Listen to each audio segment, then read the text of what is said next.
क्यों हवन किया था, बस ये नहीं पता। इतना पता हवन किया क्यों का मतलब होगा।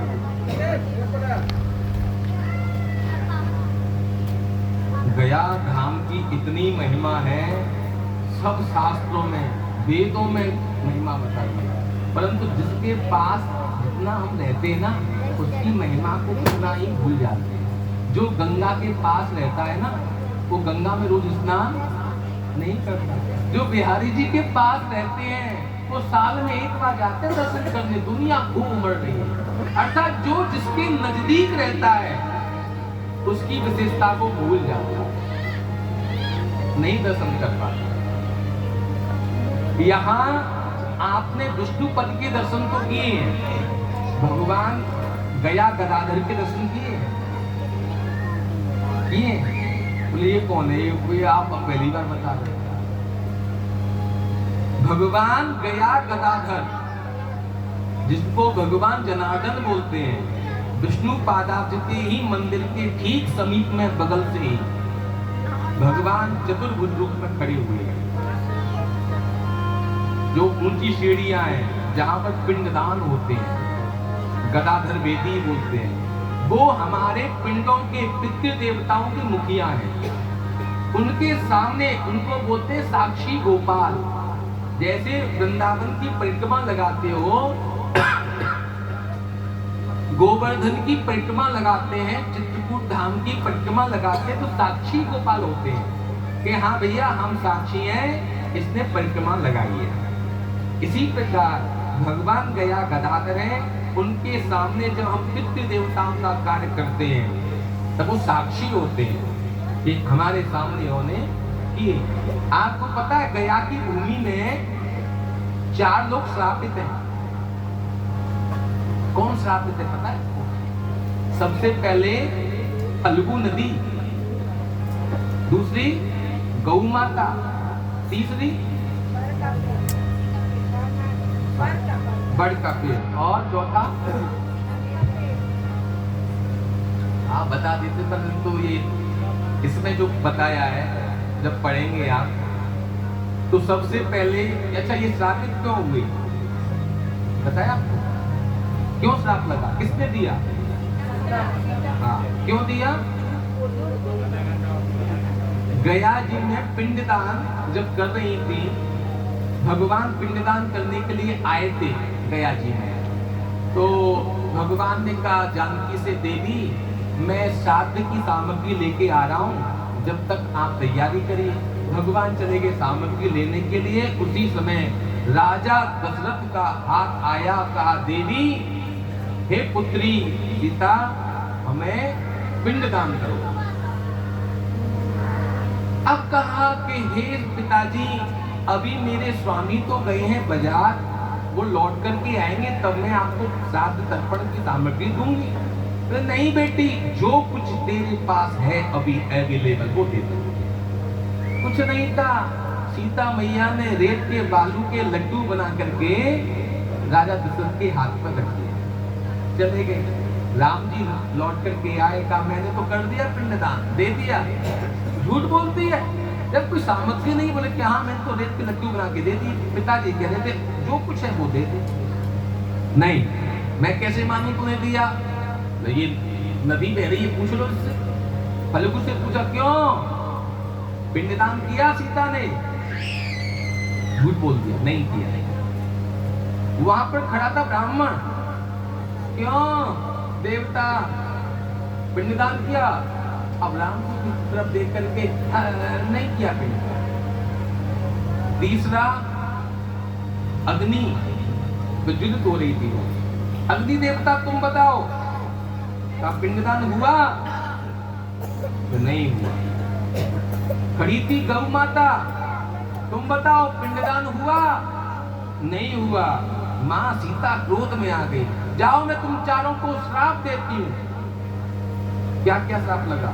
ब्राह्मण को श्राप दिया, तूने जिस मुख से मना किया है ना, ऐसे ही भिकमंगा कहते मांगता फिरेगा। यहाँ की पंडाओं को श्राप लगा। अभी बाद में भगवान ने फिर उनको श्राप को मुक्त भी किया। गाय को श्राप दिया, तूने जिस मुख से मना किया जा, तू इस मुख से अच्छा भी खाएगी, विष्टा भी खाएगी। इसलिए गाय की मुख की पूजा नहीं होती, गाय की पूंछ की पूजा होती है। गाय का मुख अशुद्ध माना गया है। तीसरी, फल्गु नदी को श्राप किया, मैं तुझे श्राप देती हूं, तू सूख जाएगी, जब तुझे खोदेंगे तब उसमें से पानी निकलेगा। अग्नि को श्राप दिया कि तू यहां पर अशुद्ध मानी जाएगी, तेरे में अच्छी वस्तु भी पड़ेगी, यहां पर तेरे में गंदी वस्तु भी पड़ेगी। ऐसा श्राप यहां पर लगा है वो। इसलिए इस फल्गु नदी का नाम नहीं लेते, क्या बोलते हैं? पुनपुना। क्या बोलते हैं? पुनपुना। ओम पुनन्तु मा देवजनाः पुनन्तु मनसा देहः पुनन्तु विश्वा भूतानि जातवेदः पुनन्ति मां। जो पवित्र करने वाली है वो पुनपुना। ये गया की महिमा तो धीरे धीरे आपको बताते रहेंगे, पर आज हमको चलना है सीधे भगवान के हैप्पी बर्थडे में। तो ध्रुव जी महाराज का वंश आगे तक यहीं तक चला। आगे राजा प्रियव्रत, आग्नेय ऋषभदेव हुए, इनके वंश में 100 बेटा हुए। 100 बेटे में से जो बड़ा भाई था भरत, घर को छोड़ दिया, चला गया जंगल। एक हिरणी के बच्चे में ममता लगा ली, इस कारण से भरत जी का 3 जन्म हुआ। पहले घर को छोड़ा, भगवान मिलेंगे, हिरणी को के बच्चे में ममता लग गई, आखिर में मृत्यु हुई।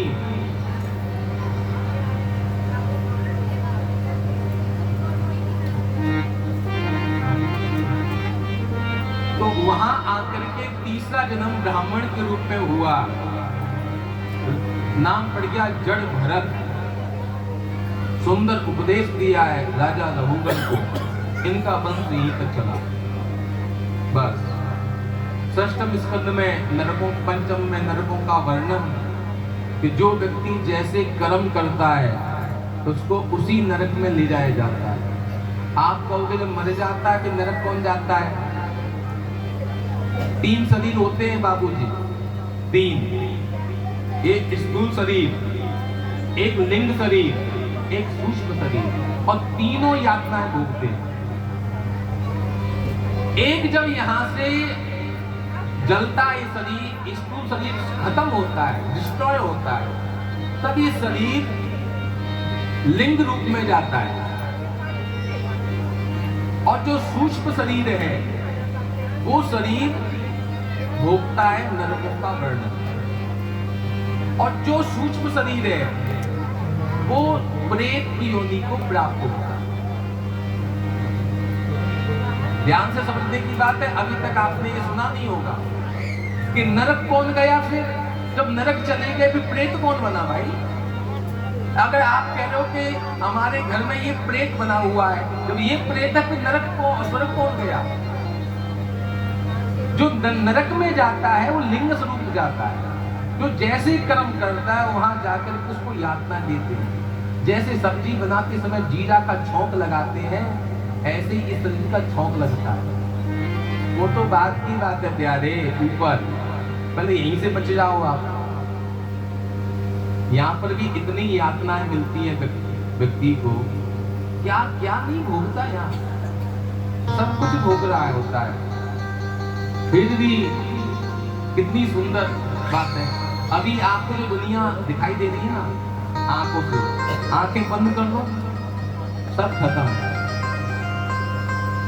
सारे दिनों की प्रीत जगत में, सारे दिनों की नाते हैं, सारे दिनों की प्रीत जगत में, सारे दिनों के नाते हैं, पलकों के पर्दे पड़ते ही सब नाते मिट जाते हैं, 4 दिनों की प्रीत जगत में, 4 दिनों के नाते हैं। पलकों के पर्दे पड़ते ही सब नाते मिट जाते हैं। घर के स्वामी के जाने पर घर की शुद्धि कराते हैं। पिंड दान कर प्रेतात्मा से अपना पिंड छुड़ाते हैं। पिंड दान कर प्रेतात्मा से अपना पिंड छुड़ाते हैं। 4 दिनों की प्रीत जगत में, 4 दिनों के नाते हैं। पलकों के पर्दे पड़ते ही, जिसका बेटा है, जिसका पति है, जिसका पुत्र है, जिसका संसार है, पलक से पलक तो मिला लो। पलकों के पर्दे पड़ते ही ये नाते मिट जाते हैं। जो चला गया वो अब न तुम्हारा नहीं, न तुम उसके हो न वो तुम्हारा। अब वो किसी का बेटा बनेगा, किसी का पिता बनेगा, किसी का भाई बनेगा। जब तक पलकों से पलकें नहीं लगी तब तक तुम्हारे हैं। जैसी पलकों से पलकें गिरी, आपके रिश्ते नाते सब तुरंत खत्म। जब तक आंखें खुली हैं मेरा है, आंखें बंद सवेरा है। इसी चीज को बस समझ ले, व्यक्ति पाप कर्म करेगा ही नहीं, इसी को भूल जाता है, इसी में फैला रहता है। तो पाप कर्म से बचने के लिए, नरकों से बचने के लिए उपाय बताया। केचित् केवलया भक्त्या वासुदेव परायण, अघं धुन्वन्ति काचेन निहर निबभास्कर। केवल भगवान का नाम है जो आपको नरक से जाने से बचा सकता है। बोले कैसे? बोले आप कितने भी पापी हो, जीवन पर्यंत पाप कर्म किया, पर मरते समय राम का नाम निकल गया मुख से, तो आपकी सीधी टिकट भगवान के धाम की कटेगी। बोले महाराज ऐसा कोई है? यहाँ सुनिए कथा है। आज कन्हैया का जन्म होगा 10 बजे, लेट होते ना कन्हैया हमेशा, जब सब सो जाते हैं तब कन्हैया आते हैं। कुछ पाने के लिए तो कुछ खोना पड़ता है, और बहुत पाने के लिए बहुत खोना पड़ता है, और सब कुछ पाने के लिए सब कुछ खोना पड़ता है। एक कथा सुनिए, क्योंकि ये पांडालों में नहीं मिलेगी आपको। आज एक कथा सुनाई सुखदेव जी ने। एक पंडित जी थे, नाम था अजामिल, बहुत बड़े त्रिकाल के ज्योतिषी थे, पूजा पाठ करते थे, भागवत कथा करते थे। बुद्धि का भरोसा नहीं है। आज पंडित जी जो आपको कथा सुना रहे हैं, कल कुछ भी कर सकते हो। बुद्धि पे भरोसा मत रखना, भरोसा रखना है तो सिर्फ कन्हैया पे। कन्हैया तेरे भरोसे मेरा परिवार है। हे कृष्ण, तू ही मेरी बुद्धि का मालिक है। कृष्ण, बस मेरी बुद्धि को ठीक रखना। आज पंडित जी हवन पूजा करने के लिए हवन करने के लिए लकड़ी बीनने के लिए गए जंगल में। जंगल में एक सुंदर गणिका को देखा, वैश्या को देखा।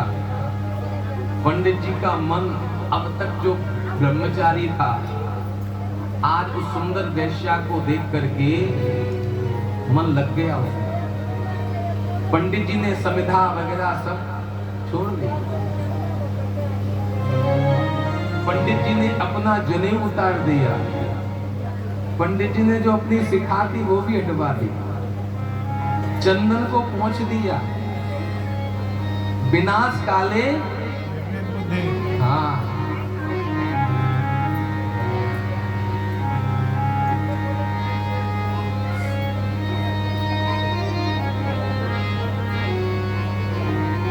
तीन जगह भक्ति होती है मैया, बुद्धि तीन जगह ठीक होती है। एक हॉस्पिटल में बुद्धि ठिकाने पे रहती है, एक जेल खाने में, एक शमशान में। तीन जगह कहते हैं कहीं कुछ नहीं है, जब आया था ये चला जाएगा। जब तक ठोकर ना लगे तब तक समझता नहीं आदमी। हम दुनिया मुस्कुरा रही है, दुनिया लोग जा रहे हैं, दुनिया कथा सुन रही है, पर भाग्य किसी का नसीब है। लोग जब समझते हैं, जब खत्म हो जाती है जिंदगी, जब समा बुझ जाती है तब याद आती है, जब माँ चली जाती है तब ये उसका याद आती है, जब पिता चले जाते हैं तब उसकी याद आती है, जब जिंदगी निकल जाती है तब याद आती है, जब समय बीत चुका होता है। आज वो पंडित जी जंगल में गए समिधा बीनने के लिए, वैश्या को देखा, अनुरक्त हो गए। देवी चलो मेरे साथ। कहा मुझे धन चाहिए, पैसा दूंगी, चल दूंगा, ले आए। पिता ने कहा बेटा क्या करता है तू, ये क्या कर्म कर रहा है? चुप। भगवान की भक्ति करते करते कुछ नहीं मिला मुझे आज तक, इतना सब कुछ कर लिया, अब नहीं करूंगा। माला झोली फेंक दी। हाँ, ये कोई कथा नहीं है, मेरे तो जीवन में मैंने बहुत लोगों को देखा है चंदन और माला को फेंकते हुए, लड्डू गोपाल को पानी में बहाते हुए, मैंने खुद ने देखा है। और आपको क्या सुनाऊंगा। बहुत बड़ी भक्तानी होती थी, दिल्ली की एक मैया थी, ब्राह्मण, सेवा करती थी, कुछ नहीं कुछ मिला होगा, बेटा उसका जुआ में खेल गया, 50-60 लाख रुपए का कर्जा हो गया। तो दिल्ली के लोगों ने 10-20 का ब्याज लगाना प्रारंभ किया, गुंडे भेज दिए। तो उसने कहा, तो दूसरे धर्म में चली गई ईसाइयों पर। तो उसने कहा सब बेकार की बात है, लड्डू गोपाल को उठाओ, बहाओ नदी में। लड्डू गोपाल को फेंक दिया। जब व्यक्ति की बुद्धि खराब होती है, जब आने वाला समय और भयंकर होता है, तभी कर्म होते हैं उसके। वही हुआ उस ब्राह्मण का भी, इतना पूजा पाठ करने वाला, सब कुछ करने वाला। पिताजी से कहा, ए पिताजी, या तो चुपचाप घर में रहो, नहीं तो निकल जाओ यहाँ से, मैं तो इसको लेके आया हूँ। अब पूजा पाठ सब छोड़ दी उसने, बेस्या के साथ रहने लगा। धीरे धीरे करके जब पिताजी आनाकानी करते तो पिता को भगा दिया घर से, निकल यहाँ से, मेरे घर से। माँ को कहा तू भी निकल यहाँ से। होता है जब माँ संस्कारवान होती तो बेटा ऐसा नहीं होता, जब माँ संस्कार विहीन होती है तब बच्चे ऐसे होते हैं।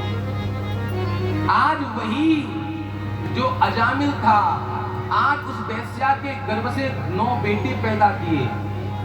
धीरे समय बढ़ता गया, डाकू अजामिल के नाम से प्रसिद्ध हो गया। छोटे छोटे बच्चों को कुएं में गिरा देता, रात को तलवार लेकर के माल लूटने के लिए जाता। एक संतों की मंडली आई, कहा भैया कोई अच्छा परिवार हो तो बताओ, वहां रुकेंगे आज की रात, कल वृंदावन जाएंगे। यही घर मिला। वो तो गया था दुनिया को लूटने के लिए, वैश्या घर पर थी। आधी रात का समय था, दरवाजा खटखटाया, देवी अरे भैया अजामिल भीतर है तो दरवाजा खोलो। अजामिल तो गया तो दुनिया को लूटने के लिए, वैश्या थी, वैश्या ने दरवाजा खोला है। अरे संत मेरे द्वारे पे आए हैं। ब्राह्मण और संत हर व्यक्ति के घर पर नहीं जाते। आज जो संत उसके दरवाजे पर आए और कहा, अरे मेरे अहो भाग्य हैं, बताइए प्रभु क्या सेवा करूं आपकी। तो संतों ने कहा, बेटी हम भूखे हैं, भोजन कराओ। वैश्या रो पड़ी, हे गुरुदेव क्षमा करना, मेरे ऐसे कर्म है, मैं एक वैश्या हूं, आपको इन हाथों से आपको भोजन नहीं करा सकती, क्षमा करना। पर हाँ एक काम कर सकती हूँ, सूखी सामग्री आपको दे सकती हूँ, आप बनाओ और भोग लगाओ। संतों ने कहा ठीक है बेटी। आटा चावल आलू सब प्रोवाइड दिया, कराया और दिया। संतों ने बढ़िया दाल टिक्कर बनाए, शालिग्राम को भोग लगाए, स्वयं पाए, विश्राम किए। सुबह 4 बजे लूट करके सामान अजामिल आया, देखा संतों के झोला डंडा सब पड़े हुए हैं। जैसे गाली बकने लगा, भीतर से वैश्या आई, क्यों पकड़े हो मेरे संतों को गाली? तो देख ये संत क्या कर रहे हैं इस घर में। बोले मैंने बुलाए। जैसे ये बात की मैंने बुलाए हैं, तो कोई बात नहीं है देवी, आपने बुलाए हैं। जब संत चलने लगे, कहा भैया अजामिल तेरे घर का भोजन किया है। ब्राह्मण हर किसी के घर का भोजन नहीं करते, आजकल तो हो जाता है, पर आज भी हमारे गुरु जी किसी के घर का अन्न ग्रहण नहीं करते। आज पूरा वो अन्न जब खाया है, संतों ने कहा बेटा जहां संत जिसका अन्न खाते हैं उसको कुछ ना कुछ जरूर दे के जाते हैं। कहा बेटा एक काम कर, दक्षिणा दे दे। अजामिल बोला मैं दुनिया को लूटता हूं, तुम मुझे लूट रहे हो, तुम दक्षिणा चाह रहे हो। कहा बेटा ये दक्षिणा नहीं, हमने तेरा अन्न खाया, एक काम करना, आशीर्वाद है, अभी तेरी पत्नी गर्भवती है, बेटा ही होगा, उसका नाम रख देना नारायण। ठीक है क्या बात है, रख दूंगा। समय बीतता गया, बेटा हुआ, नाम रखा नारायण। माता पिता की ज्यादा प्रेम लाडला हुआ वो नारायण। समय ऐसा आया, काल का समय, काल आया, मृत्यु देवता आई। जैसे यमदूत उसको लेने के लिए आए, अजामिल घबरा गया और यमदूतों को देख करके चिल्लाया, बेटा नारायण रक्षा करो, नारायण रक्षा करो। उसी समय भगवान के पार्षद वहां पर आ गए हैं। भगवान के पार्षदों ने यमदूतों को भगा दिया है। यमदूतों ने कहा भैया गलतफहमी आपको हुई है, हमको नहीं। इसने जीवन पर्यंत पाप कर्म किए, इसलिए हम लेने के लिए आए हैं। भगवान के दूतों ने कहा नहीं, आपको गलतफहमी हुई है, इसने हमारे भगवान को, उनके नाम को पुकारा है। फिर उसने कहा नहीं, आपको गलतफहमी हुई है, इसलिए आप आपके भगवान को नहीं पुकारा, इसने तो अपने बेटे को पुकारा है। भगवान के दूतों ने कहा सुनो भाई, इसके बेटे का नाम रखा गया है 2-3 वर्ष पहले। हमारे भगवान का नारायण नाम तो अनादि काल से था। तो भगवान के दूतों ने यमदूतों को भगा करके और उसको बचा लिया। अजामिल ने सोचा बताओ, मैंने सिर्फ अपने बेटे का नाम रखा नारायण और उसको पुकारा तो बच गया। मैं जीते जी भगवान का नाम सुमिरन करता तो क्या मैं नरक जा सकता था? कम से कम अपने बच्चों का ही नाम रख लो, श्याम, कृष्ण, मोहन। आजकल नाम रखते हैं चिंकी, पिंकी, स्वीटी। अब सोचो स्वीटी जब तक 5 साल की स्वीट है, 10 साल की, 20 साल की, तब भी स्वीटनेस रहेगी, और जब 50 साल की हो जाएगी अब कोई तो स्वीटी दादी, कैसा लगेगा? नाम भी ऐसा रखना चाहिए जो बुढ़ापे में भी अच्छा लगे। आज नारायण नाम रखा है, उस वजह से अंतिम समय में भी अगर व्यक्ति भगवान का नाम लेता है तब भी परम पावन पुनीत हो जाता है। तो इस कथा से ये मत समझना अब तो जब मरेंगे तभी नाम लेंगे, नहीं निकलेगा प्यारे। मरते समय इस जीव हिलेगी भी नहीं। जब तक स्वस्थ शरीर है तब तक जीव को हिला लो, नहीं बोलेगी जीव।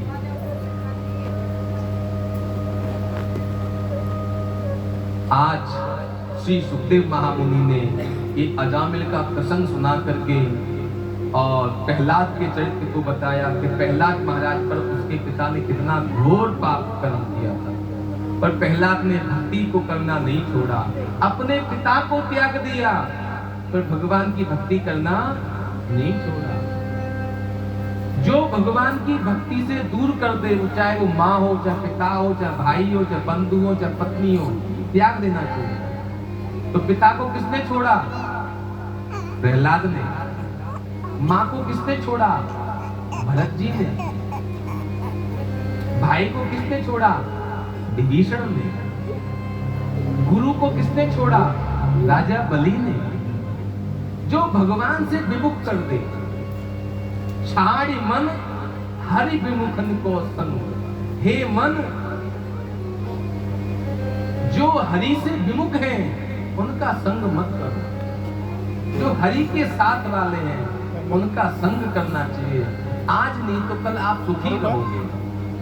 आप जो भगवान से विमुख हैं उनका संग करोगे, कुछ देर के लिए सुखी रहोगे, बाद में कष्ट भोगना पड़ता है। इसलिए सूरदास जी ने तो कहा था, छाड़ मन हरि विमुखन को संग। जाके प्रिय न राम वैदेही, तजिए ताए कोटि यद्यपि परम सने। चाहे कितना भी हमारा प्यारा हो, कितना भी परम प्रेमी हो, पर जो भगवान का नहीं है, जो भगवान से विमुख है, उसको इस प्रकार से त्याग देना चाहिए जैसे मानो दूध के लोटे में जहर पड़ा है। व्यक्ति को जीवन भर कष्ट देता है। आज सुंदर चर्चा सुनाते सुनाते प्रहलाद जी के बारे में और अष्टम स्कंद में समुद्र मंथन की लीला को सुनाया। जब समुद्र मंथन हुआ है असुरों में, देवताओं में, 14 रत्न निकले हैं। श्री मणि रंभा वारुणी अमीय संत गजराज, धनवंतरी ससधेनु धनु अमीय संग विश्वबाज। सबसे पहले जब दिया मंथन, हलाहल विष निकला है, सारे देवता असुर सब घबरा गए, भोले बाबा के पास पहुंचे। स्तुति करिए, हे भोलेनाथ आप जहर को पी लो। साथ में खड़ी थी पार्वती मैया, कह नहीं पा रहे थे, बोले बताओ मेरे स्वामी को जहर देने के लिए आए। आप भोलेनाथ ने कहा, पार्वती मेरा नाम है महादेव, जब भक्तों पे कष्ट आता है तो मैं ही तो उनकी रक्षा करता हूँ। तो भोले बाबा ने अपने मुख को खोला है और राम राम कहते हुए उस हलाहल विष को अपने गले में धारण कर लिया। भीतर क्यों नहीं लेके गए ठाकुर जी भोलेनाथ?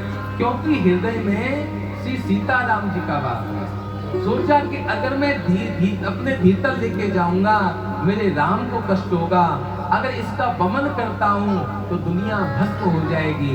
इसलिए भगवान भोले बाबा ने उस विष को कंठ में रखा, नाम पड़ गया नीलकंठ। जब ऋषिकेश आप जाएं हरिद्वार तो दर्शन करके आए, बोले नीलकंठ महादेव की जय।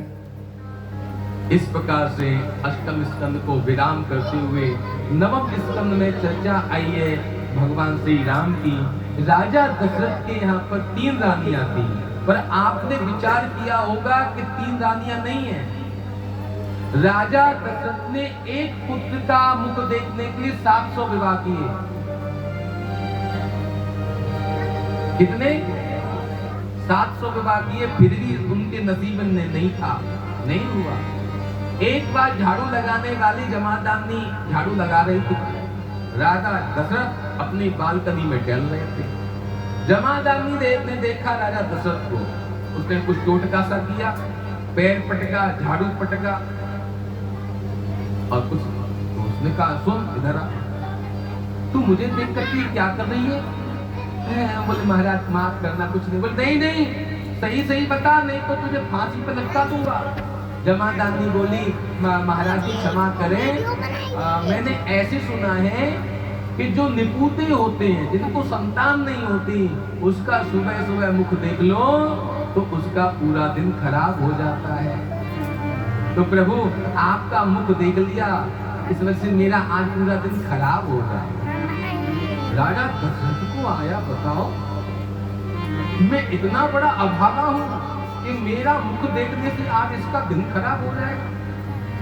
चलो देखते हैं क्या होता है। राजा दशरथ ने अपने मंत्री को झूठ अफवाह फैलाई, कहा जाओ जाकर के कह देना कि सेनापति के यहाँ पुत्र का जन्म हुआ है, मिठाई बांटो। अब टोकरी लेके जाना इसके घर। जब टोकरी इसके घर पहुंचाई है और सुबह सुबह कहा, अरे जमादारनी, हाँ बोले सेनापति के यहाँ पुत्र हुआ है तो सबको लड्डू बांटे जा रहे हैं, लो तुम भी लड्डू रख लो। लड्डू की टोकरी रखी, कहा तुम पीछे से इसकी निगरानी रखना, लड्डू खाती है कैसे रहती है। वो दो सैनिक लगे निगरानी में। काम के सिलसिले में व्यक्ति इतना डूब जाता है, व्यक्ति के पास इतना लोड होता है कि चाय रखी रहती है पर मन होता है तो चाय ठंडी हो जाती है। तो लड्डू काम की व्यस्तता में होकर के लड्डू को नहीं खाया, लड्डू रखे रहे। शाम को उसका पति आया तो उसने कहा, ए देवी, ये लड्डू कहाँ से आए? लड्डू तो वही सेनापति के यहाँ छोड़ा हुआ है ना, इस वजह से बांटे। बोल झूठ बोल रही है, मैं अभी वहीं से आ रहा हूँ, किसी के यहाँ कोई छोड़ा नहीं हुआ है, तेरा ही कहीं ना कहीं टांका चल रहा है। सच सच बता क्या चल रहा है तेरा? अब सेना उसके पति ने अपना लठ उठाया, जो उसकी ठुकाई करी। बोले महाराज मैं ठीक कहती हूँ, मेरा कोई कहीं नहीं, कुछ नहीं चल रहा है। ये तो अब जो सैनिक लगे थे वो भागे भागे राजा दशरथ के पास गए। महाराज जी क्षमा करें, बताओ लड्डू खाए उसने? बोले महाराज जी उसने कहा था, मैं कुछ और कहना चाहता हूँ। क्या? बोले वो बेचारी कह रही थी कि निपुते का मुख देखने से कुछ नहीं मिलता है, पर मैं ये कह रहा हूँ निपुते का सुबह सुबह मुख देख लो तो डंडे जरूर मिलते। उस पर डंडे बरसाए उसके पति ने। आहा, उसी समय राजा दशरथ को वैराग्य हो, अपने गुरु की याद आई। राजा दशरथ के पास कोई संतान नहीं थी, प्यासा कुएं के पास जाता है, कुआं प्यासे के पास नहीं आता। आज वो चेला अपने गुरु के पास जा रहा है, राजा दशरथ जा रहा है। क्या कह रहे हैं तुलसीदास जी?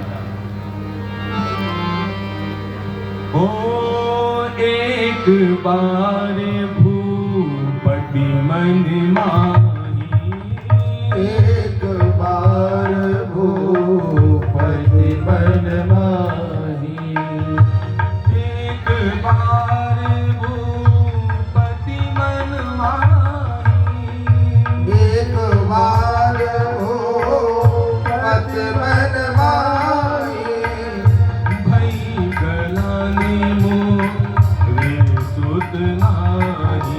ओ भई गलानी मोर सुत नाही।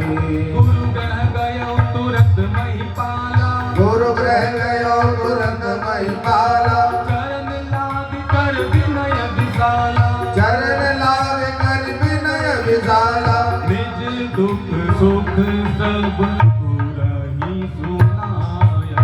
निज दुख सुख सब गुरु ही सुनायो। कहीं वशिष्ठ बहु विप्रलंबा,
राम जय जय राम।